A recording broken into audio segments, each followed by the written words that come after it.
major driver of influence would be the rest of the safrinha crop. Hi, once again, everybody. Thank you for joining us here on the Comstock channel. I'm Marlon Bowling. I want to remind you to make sure that you like these videos and subscribe to the videos by clicking on that bell icon down below, and make sure you share these videos with others as well.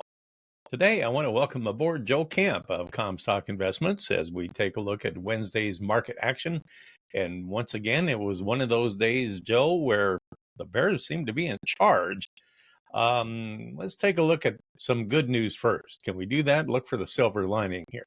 I did note where we had some ethanol production numbers that came out on Wednesday. All in all, they seem pretty constructive, didn't they? That's right. Otherwise, I see a red, and those ethanol numbers, while they are positive and could support what could still be some life in this market ahead, it was another down day. I think I called it a sea of red last week when we spoke, and really it's been down since then. It's 7 days in a row that these corn, soybean, and wheat futures are lower for the settlement. But to bring back in that ethanol picture, that's one piece of positive data. And that can really be the recipe for an eventual turnaround, because as far as the futures have fallen, you see some firming up of basis scenarios. Still this thought that the end user needs coverage and will be pushing for corn and soybeans here into the summer months. So you look at the ethanol numbers this morning, and you have production up. That's a good thing. More corn usage there, but stocks down. And that's both on the year and over from last week. We're using more of it. We're positive about the summer driving season getting kicked off, and we're seeing that ethanol bid can, yes, be that source of support here for basis and ultimately flat price potentially going forward. Now, we were talking about some ethanol being supportive to the corn, but you have to look at the chart. You mentioned 7 days down. And I mean, you take out that uptrend line like that, and that looks kind of ominous on the charts. Seasonally, where does that put us here? I mean, is this a little earlier than we normally expect to see a move like this? Right. So we talk about the fundamentals of ethanol usage and how that's more positive, and then separately, just the influence of speculative selling based off of weak technicals, which are following through on what you can see on the weekly chart. This is a chart that Dan Monternock included in the morning Comstock report to show that uptrend that we've been enjoying, now we have to call it corrective uptrend instead of an outright reversal, certainly leaves us now vulnerable to rejoining the bigger bearish trend. And so you're thinking about these recent lows and how they're in play going forward.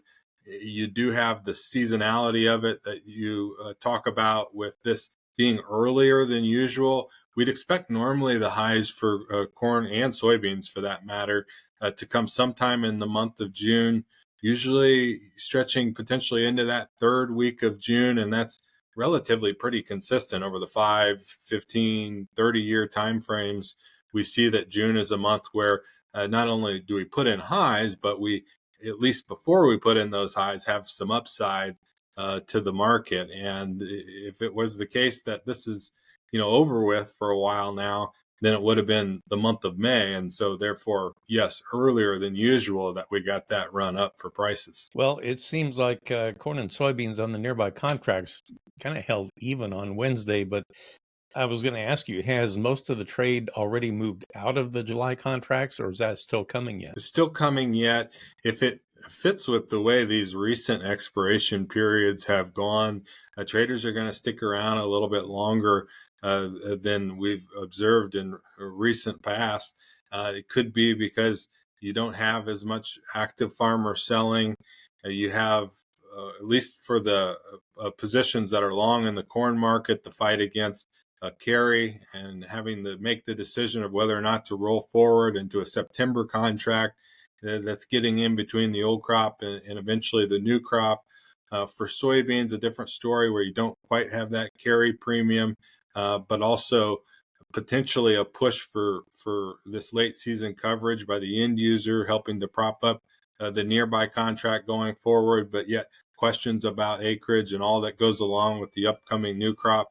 So that's still something that will start to come into play more and more. We'll have, of course, coming into the third week of June, options expire, and they'll expire just a week ahead of the last session of the month. This year, it'll be on June 28th, where we have the quarterly grain stocks and the all-important acreage report coming up. And then beyond that, entering into the delivery period. So it becomes such a volatile time where we're talking about the spreading and the reactions to options expiring and eventually delivery kicking off and the transition from old crop to new crop. All of that still, I think, a lot more to come. If I remember correctly, and maybe things are different now, but it used to be, I thought, that local elevators would peg their cash price. In this case, it'd be to July corn. But once they got too close to July, they skipped over September and went immediately to pegging it to the December contract. Do they still do that or not? It does. We seem to be that we oftentimes are having those bids quoted against the December, just the liquidity and it being the most actively traded contract here pretty quickly. That's going to be something that we probably see a lot more of again this year. Wheat took it on the chin once again. That's been quite a slide there. Wheat harvest is underway. I did a podcast yesterday featuring Michael Newmiller, and his team was cutting wheat in northern Texas. They're kind of having a tough go on kind of wet conditions, but hopefully things will straighten out and the harvest can progress northward through Oklahoma. Won't be too long, and they'll be into Kansas within a couple of weeks, I imagine. A lot of talk, though, that had run up the wheat market recently was because of, well, hot, dry conditions in Russia and Ukraine, but also maybe freeze damage there. And now it seems like maybe the weather has turned around there too. Is that weighing on the wheat market? That storyline's definitely quieted down as a bullish source of input for that wheat market. We see on the radar today, I brought a picture up of it, these spots of rains moving through not only Europe, but into Ukraine and that really key wheat growing region of Russia. And it's not just these scattered showers today, it's also previously over the last probably 7 to 10 days that they've had some of these showers pop up in a bigger way to relieve this market of some of the fear there. Now, that doesn't take away ultimately the expectation still for production estimates to be moving lower from here, especially for Russian wheat. It's a matter of the USDA, unfortunately, still being high relative to most of the trade. Even Russia's own statistical agencies, their own government, calling the crop a lot lower than the USDA pegs it. As that, not something we've already been dealing with on South America, right, too. More questions potentially answered on that, by the way, next week, the next crop report, the next opportunity for the USDA to come down on some of these global production numbers. But yeah, all of a sudden that's taken some air out of the balloon for wheat and becoming an anchor for the rest of the grain space. It goes back to what you mentioned in the seasonality, which is the opposite of the corn and soybeans. And now that becoming a bigger focus is that we're getting ahead of the U.S. winter wheat harvest picking up here the month of June, not so friendly usually for wheat. All of that going to be, taken into account relative to what you said and what your guest said there yesterday on the channel about the issues faced with wet weather. Now, all of a sudden, when they don't need it in the southern plains, at least for wheat harvest. And yet the flip of that for spring wheat up north, by the way, where it's turning hotter and drier. So that's one maybe a bullish feature to watch in an otherwise pretty bearish type of move here. Well, in South America, there isn't really a lot left to affect the market, is there? Other than maybe some safrinha corn that would be left to harvest? That would still be the major driver of influence would be the rest of the safrinha crop. And Matthew Cruz, his sources in Brazil, his family in Brazil, giving us an idea of how split this crop is. And I bring this up again because of how it could potentially foreshadow what we're going to deal with this season, because there was such early planted safrinha corn in Brazil, and then there was a lot of late planted corn in Brazil. And the early planted corn that we're seeing come out now in a big way, pretty favorable yield-wise, not bad at all. But what would still move forward into that second crop harvest could be much, much weaker for yield and total output. And that's something, yeah, we're going to potentially face as a weather risk ahead too, that all of a sudden it turns hot and dry, and the late planted corn into late August, when these meteorologists are calling it so hot, that's where we're pumping the brakes on, thinking we've got the best start in terms of crop conditions this early. Did I hear correctly yesterday? I thought I heard that China had booked 26 boatloads of soybeans, all of them from South America. Is that true? Like 20 from Brazil and 6 from Argentina or something like that? I hadn't heard the exact number, but I had picked up on confirmations that China was shopping in South America again after late last week. The premiums, those offers out of Brazil, had gone lower again for soybeans. They dipped lower considerably for corn in Argentina, as we were talking about China paving the way for corn purchases down the road from Argentina. But back to the soybeans in China, that's been a big source of disappointment for this market, because it's a complete reversal of what was middle of May last month. A lot of optimism about these rumors that China was feeling out bids and offers in the U.S. market and wanting to buy some U.S. soybeans later in the season than normal, and then yet no confirmation of that, none of those daily sales announcements, and then another couple of weekly export sales reports for soybeans. So yeah, that's a bearish part of the market for sure. Well, another down day on the livestock complex, and this time it appeared to be everywhere you looked. How dire are the conditions there now? We, like grains, see the speculators moving to be more bearish in this livestock market again.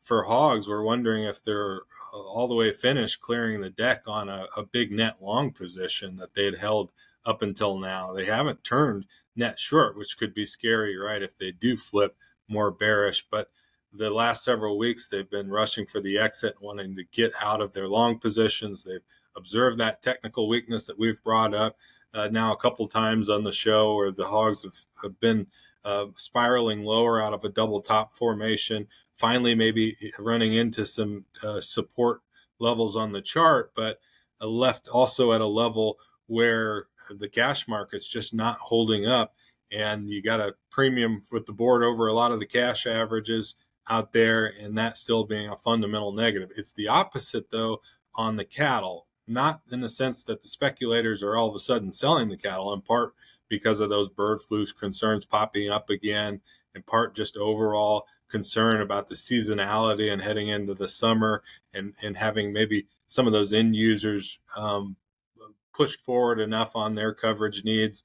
But the cash trade still a lot higher than where we're seeing this board. So if there's any source of support, maybe why cattle of all the ag futures held up relatively better today, that June contract, live cattle futures heading into delivery pretty soon, that should provide some support, while that cash trade, while the beef market is as strong as it is still. You and I were talking before we started this recording about the overall attitude about the economy and how that may dovetail, especially with the livestock trade these days. People seem to be nervous about the equity markets, the stock markets, what the future holds here. Things seem kind of dicey now that we're into the middle of the year already. And what is the general attitude about what's going to happen with the interest rates? There's some decoupling of the livestock market with today's action, because we actually have a lot higher stock prices, and normally that's a source of support. But it can definitely, and has been, a negative as well when the stock market's been sliding lower.